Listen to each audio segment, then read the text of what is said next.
Cooked rice is not trash. It is the fastest, cheapest way to wake up the bacteria in dead soil that exists. The starch inside it is pure carbon, the exact food that soil microbes run on. And when you bury it in the ground, those microbes multiply within 48 hours in a way that store-bought fertilizer never triggers. Fertilizer feeds the plant. Rice feeds what makes the plant possible, and most people rinse it down the drain every single night. Here is what you walk away with today: the single kitchen scrap that wakes up dead soil faster than anything you can buy. And why the starch inside it does something no bag of fertilizer has ever been designed to do. The exact way to use it so it feeds the soil instead of rotting into a smelly mess or attracting every pest in the neighborhood. The myth about store-bought fertilizer that the garden industry has been quietly counting on you to believe, and the free upgrade that turns a cup of leftover rice into the most powerful soil treatment most home gardeners have ever put in the ground. Let us start with what dead soil actually is, because most people think about it wrong, and getting this right changes everything about how you feed your garden. When gardeners say their soil is dead, they usually mean it looks bad: hard, dry, gray, or pale. Plants growing slowly or not at all. The natural assumption is that the soil is missing nutrients: nitrogen, phosphorus, potassium, and the fix is to add them back in from a bag. That is what the fertilizer aisle is built on. That assumption is partially true and mostly misleading. And the part it gets wrong is the part that explains why the same gardeners who fertilize every season still watch their soil get worse over time. Think about what soil actually does in a forest, where nobody buys fertilizer and nobody amends anything, and the trees grow to 200 feet and live for centuries. The forest floor is covered in fallen leaves, decomposing wood, and dead organic matter. Rain falls on it, nothing gets added from a bag.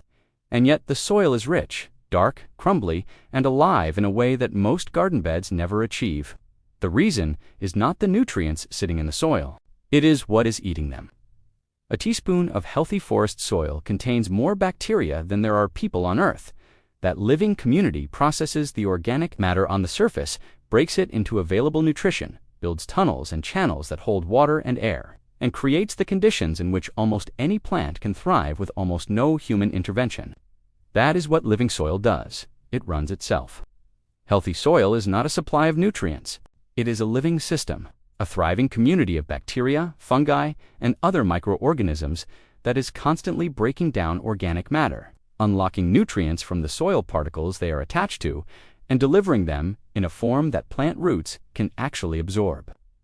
The nutrients in the soil do not move themselves. The bacteria move them. They eat organic carbon. They process it, and what comes out the other side is available nutrition for your plants.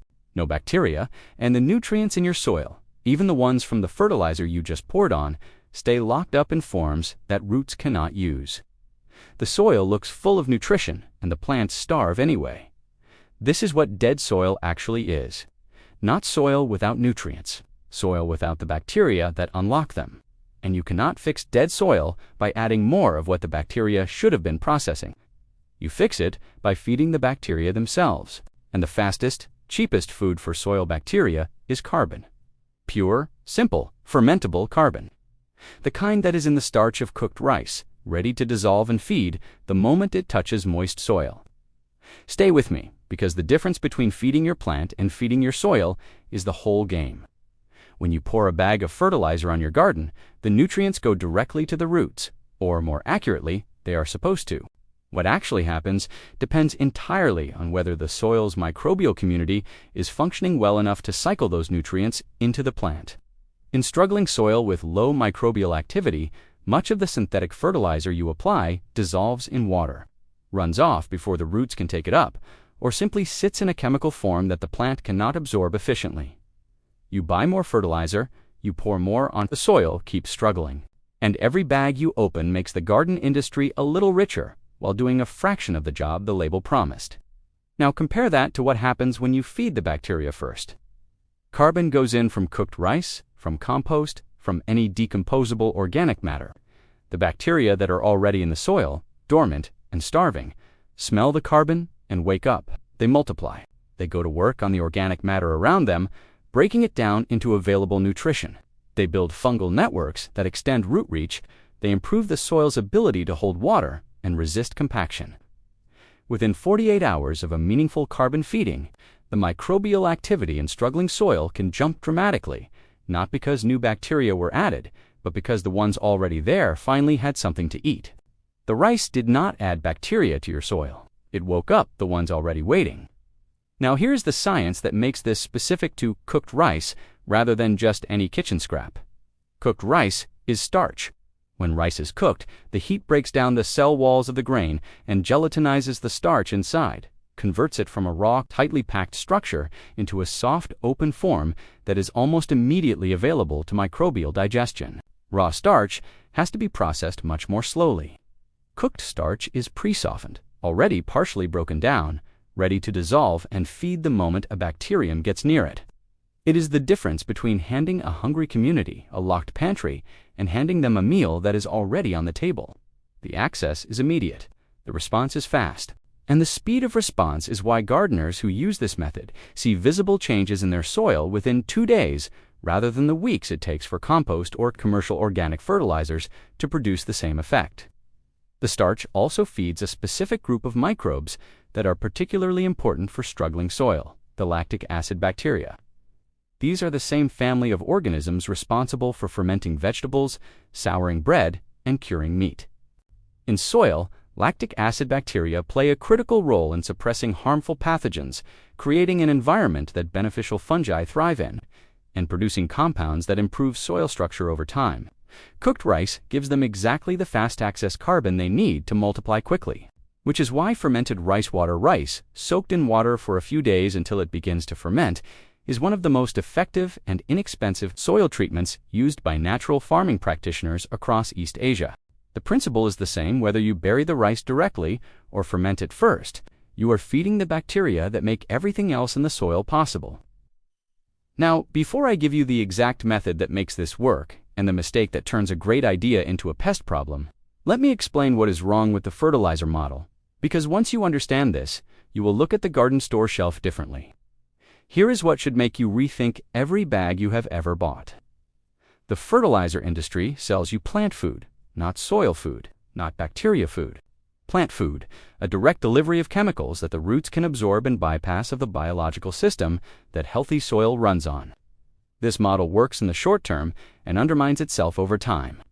Every season of synthetic fertilizer application slightly disrupts the delicate chemistry that soil bacteria need to thrive. It changes the pH.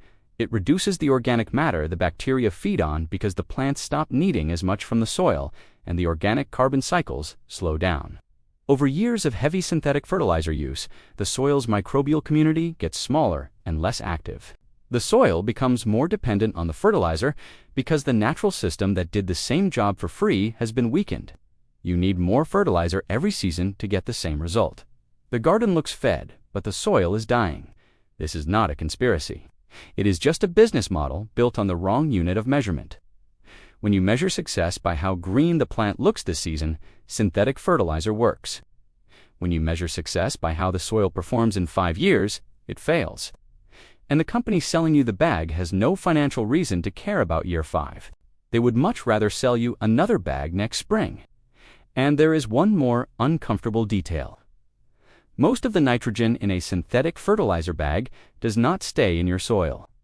Studies have found that a significant portion of synthetic nitrogen, in many cases, more than half, leaches out of the soil with the first heavy rain, runs off into waterways, and ends up contributing to the algal blooms and dead zones that are degrading water quality across the country.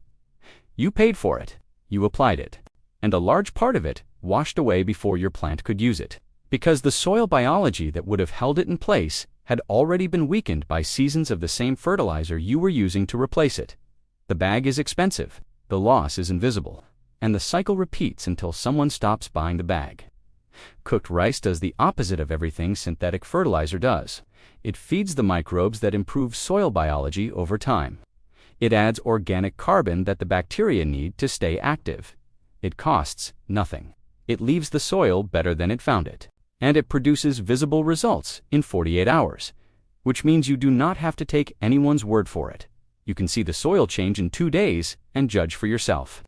Now, the exact method, because the detail matters and the one mistake you need to avoid is real. Do not scatter cooked rice on the surface of your soil and leave it exposed. Surface-applied rice will attract birds, insects, rodents, and fungus gnats, and it will dry out before the bacteria in the soil can access it properly. The method that works is burying it. Dig a small hole 3 to 4 inches deep near your plant, add the cooked rice, and cover it completely with soil. For a standard garden bed, a small handful per planting area is enough. This is not a treatment where more is better. Too much rice concentrated in one spot creates an anaerobic environment as it decomposes, which produces the wrong kind of bacterial activity and can temporarily harm the roots nearest to it. Small amounts, buried properly, distributed across the bed. The placement matters too. Bury the rice near the plant, but not directly against the stem or root crown. A few inches away is ideal, close enough that the activated bacteria will reach the root zone as they spread, but far enough that the decomposition happening right around the rice does not stress the roots while it is most active. Think of it as a fuel deposit in the soil, placed near enough to do good, but not so close that the process of burning that fuel creates problems. The second working method is rice water. Rinse uncooked rice in water. The water turns cloudy white immediately from the starch, washing off the surface of the grain, and use that water, diluted roughly 1:1 with clean water, to water your plants. The starch in rice wash water is lighter and more diluted than buried rice, but it still delivers a meaningful carbon feed to the soil microbes and produces a measurable response in soil biological activity. This method works particularly well for container plants and indoor plants where burying rice is not practical. The rice water soaks into the potting mix, the bacteria respond, and plants in pots that were yellowing and slow often show visible improvement within a week of consistent treatment. For outdoor garden beds, burying the cooked leftover is the stronger treatment. For containers, rice water is the easiest route, and if you want to combine both for maximum effect, bury small amounts in the bed and water the same area with diluted rice water. You are delivering carbon in two forms at two different depths, which feeds a broader range of bacterial species and tends to produce the most dramatic response. If you want to go one step further and turn the rice into an even more potent microbial feed, ferment it. Place cooked rice in a jar with a little water, cover loosely, and leave it at room temperature for 2 to 3 days until it begins to smell slightly sour. That smell is the lactic acid bacteria reproducing, exactly what you want. Strain the liquid, dilute it 1 part to 10 parts water, and apply it around your plants. The fermented liquid is many times more active than plain rice water, and the microbial community it triggers in the soil is broader and more diverse. This is the method used by Korean natural farming practitioners who have documented measurable improvements in soil health and plant performance using fermented plant juices and fermented carbohydrates applied to garden beds over time. The practice is called Korean natural farming. It has been developed and refined over decades, and its core principle is exactly what we are talking about here. Feed the soil life first, and the soil life will feed your plants better than any bag ever could. One honest note before you go, because real knowledge always comes with its limits, and I will never hand you half a story. Cooked rice is a microbial feed, not a complete fertilizer. It wakes up the biology in your soil and gets the existing bacteria working again, but it does not add new nutrients that are not already present. If your soil is genuinely depleted of nitrogen or potassium or other minerals, rice alone will not replace what is missing. The real power of this method is in combination: bury the rice to wake up the microbes, add compost to give them organic matter to work on, and let the biology that results unlock the nutrients your soil already contains, done consistently over a season.